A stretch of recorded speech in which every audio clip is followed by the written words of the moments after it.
Quinta-feira da terceira semana do Advento, ano C.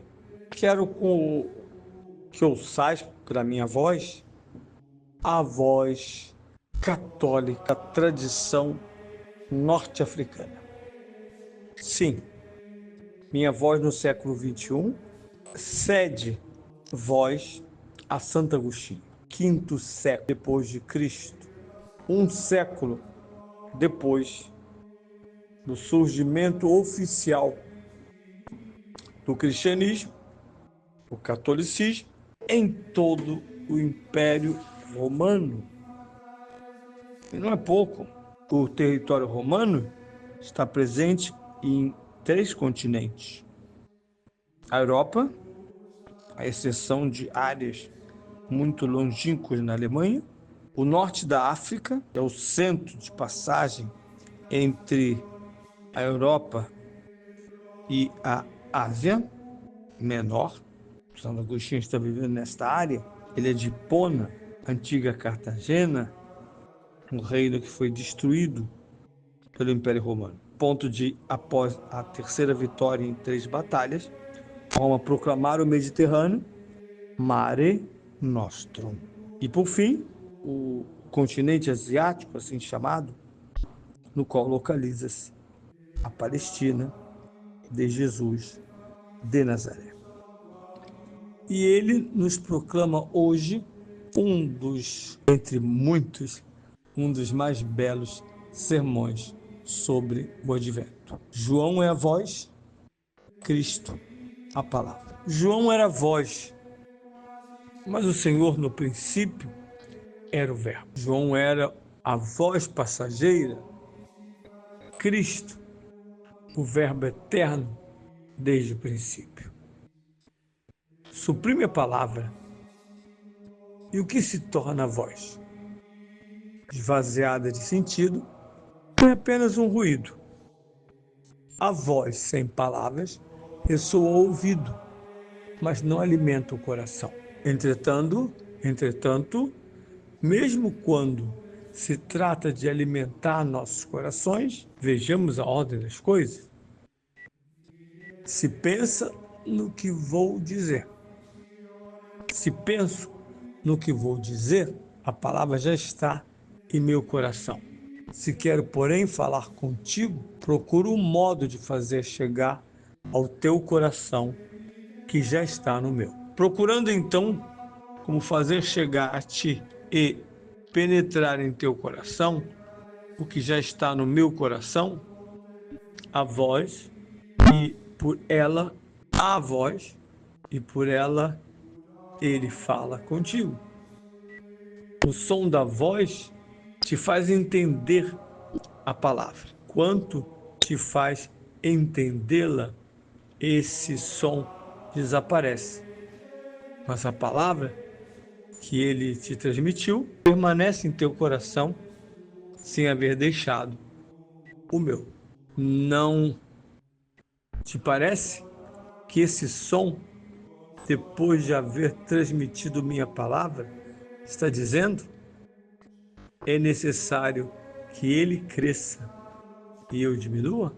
A voz ressoou, cumprindo sua função, e desapareceu, como se dissesse: esta é minha alegria. E ele completa: guardemos a palavra, não percamos a palavra concebida em nosso íntimo. Queres ver uma voz passa e a palavra divina permanece? Que foi feito no batismo de João? Cumpriu sua missão e desapareceu. Agora é o batismo de Cristo que está em vigor. Todos os crentes em Cristo que esperamos dele a salvação foi o que a voz anunciou. Justamente porque é difícil não confundir a voz com a palavra. Julgaram que João Batista era o Cristo. Confundiram a voz com a palavra, mas a voz reconheceu que ele era, para não prejudicar a palavra: eu não sou o Cristo.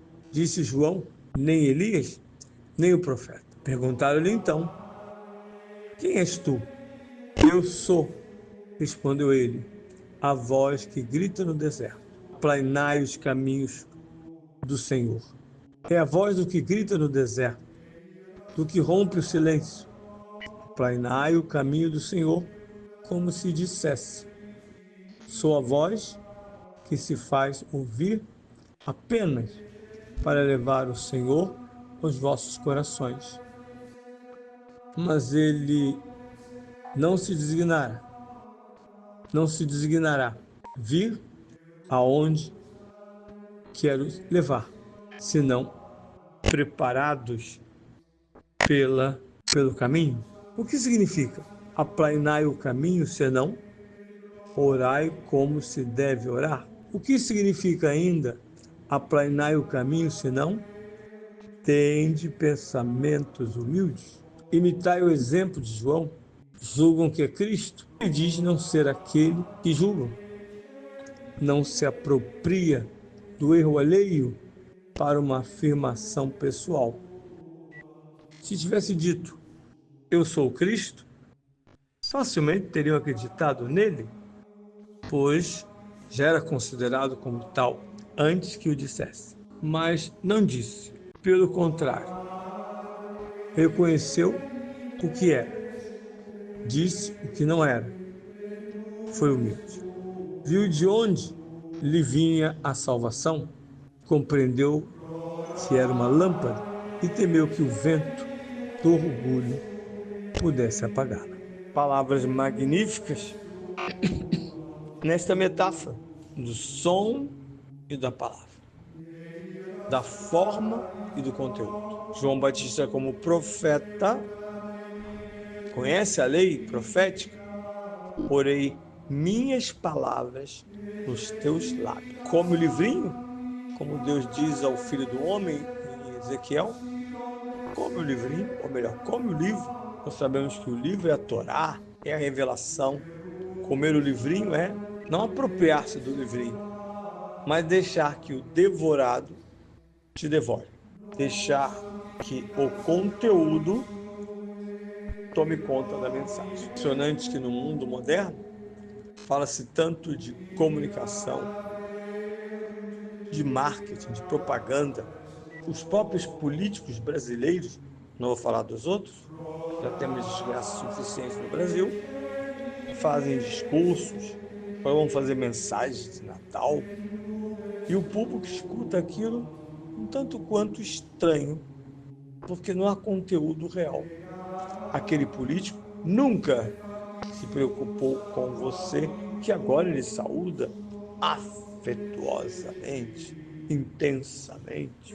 O que diz não se sustenta, senão como vox.